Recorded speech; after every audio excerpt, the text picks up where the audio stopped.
Good morning, I'm Harley Schlanger from the LaRouche organization with your daily video update for March 17th, 2025, St. Patrick's Day, and I wish everyone a happy St. Patrick's Day. Remember, the story is that, at least metaphorically, St. Patrick drove the snakes out of Ireland. Where did he drive them? And of course, by snakes, it meant the paganists, the Satanists, and others. Probably drove them into England, probably into the city of London.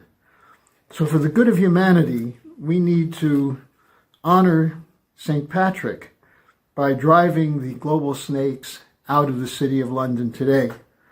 Now, the London snakes are in a full war mobilization, and they're doing this to stop the normalization of relations between Russia and the United States. There was a report of a 4-hour meeting on Thursday with President Trump's envoy, Steve Witkoff, meeting with Putin, where they had a discussion on what's next with Ukraine and also with U.S. Russian relations. Both sides reported it was a very productive meeting, and there are now reports that we'll be soon having a phone call from President Trump and Putin, and after they talk, there'll be more moves toward probably a summit, which is extremely important right now, given the escalation coming out of London. Now, besides the possibility or likelihood of a Trump-Putin discussion, we're seeing a Russian breakthrough in Ukraine. First of all, in Kursk, the Ukrainian troops are being driven out. Zelensky's lying about this. He's saying it's not true, but he's saying that because he's still trying to collect money from the Europeans, as well as commitments to fight against Russia. But all serious military analysts are reporting that the Ukrainian troops are depleted, they're exhausted, and they're on their way out. Now, at the same time, you have the attempt by the British to turn Europe against Russia. And this is, when I say the British, I don't mean the people of England. I mean the City of London and their allies on Wall Street. And Wall Street is an extremely important component of this, but Wall Street would not be doing this alone without the British. And what you see with Starmer and Macron is a revival of the old idea of the entente cordiale, the Franco-British relationship, to do what?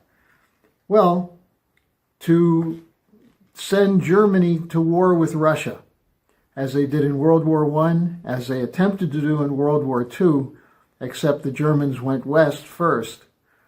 But then today, they're once again, the target is Russia. And Russia, because of its geographical location, its connection to Eurasia, as well as its connection to Europe. Now, the idea of this is to destroy both Germany and Russia, to clear the way for the sole superpower, in this case, the Anglo-American forces, as a hegemonic force in the West, the transatlantic force, and in the meantime to destroy both Russia and Germany.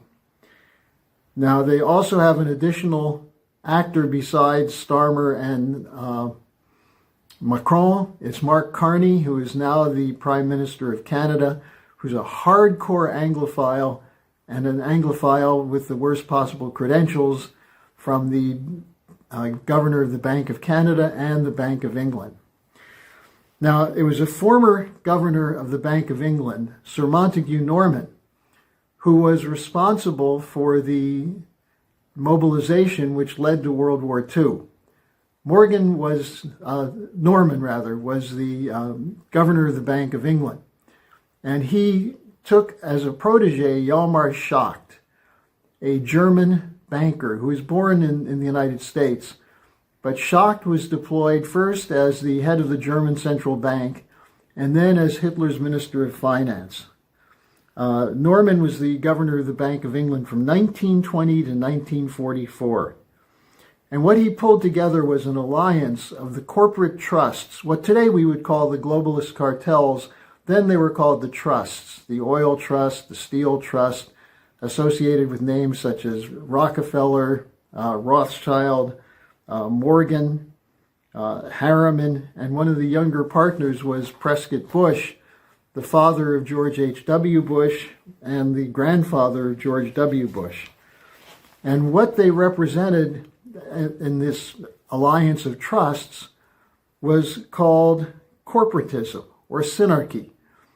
But the actual name that we know today for this corporatist power was fascism. And it was under the influence of Norman and this crew of international financiers that Schacht was deployed to be the head of the German central bank and then the head of Hitler's finance ministry. And what he did was he created a financial instrument called Mefo bills, which allowed the funding of the war buildup for Germany, just basically printing money and using them to attract funds from all over the world for a war buildup. And in order to keep it somewhat solvent, to use slave labor in the war machine.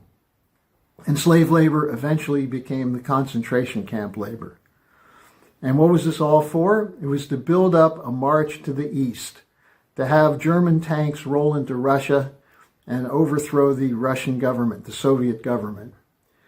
Now, that was a pretty costly decision that was made by Norman and that was followed up by the leaders of most of the Western countries then. It was especially costly for the Soviet Union, where they lost between 25 and 30 million people. But it was devastating for all of Europe as well. Now, what do we see today? In the role of Schacht, well, maybe it's Ursula von der Leyen, the witch who's the president of the European Commission, who just shepherded through 800 billion euro war budget for the European Union. Working with her is the new Chancellor of Germany, or the soon-to-be new Chancellor of Germany, Merz, who's getting a 400 billion euro war chest together. Now, in both cases, the European Union and Germany, there's not a lot of spare cash flying around. These are countries that are going through a deindustrialization. France is in bad shape. That's why you have farmers out on the march every spring, and they'll be out again. In Germany, you have the deindustrialization. There are, again, strikes virtually every single day. Anger at the government. And now the government wants to spend another 400 billion euros to attack Russia.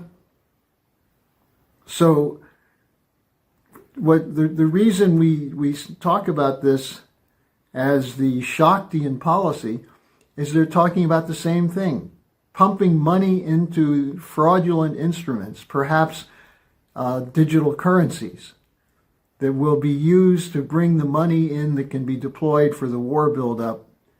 And whether it ever gets paid back or not doesn't really matter to the people issuing the notes. They just want the effect of the money. Now, The Economist magazine, which is one of the mouthpieces for the City of London, is reporting the discussions that are underway in the European Union. And the discussion in NATO is to create a Euro bomb, that is, a nuclear weapon for Europe, since they no longer can trust the United States to have a nuclear umbrella to protect them. And what The Economist wrote is that Europe must be prepared, quote, to fire nuclear missiles, unquote, at Russia if the U.S. won't. So they're openly promoting nuclear war as part of their war drive. Now, instead, the alternative is what Helga Zepp-LaRouche has been proposing. And we have her statement, which is linked in the description box today. It should be circulated everywhere, signed by everyone. What it says is that instead of rearming for the Great War, we need to create a global security architecture. That is a new global security architecture which takes into consideration the legitimate security concerns of every nation. So we have to break with London and Wall Street and cooperate instead with the nations of the Global South and the BRICS. And to do that, we have to, once again, drive the snakes out. Only this time, not leave them with a comfortable place to start up again. So again, happy St. Patrick's Day. Circulate this video, share it.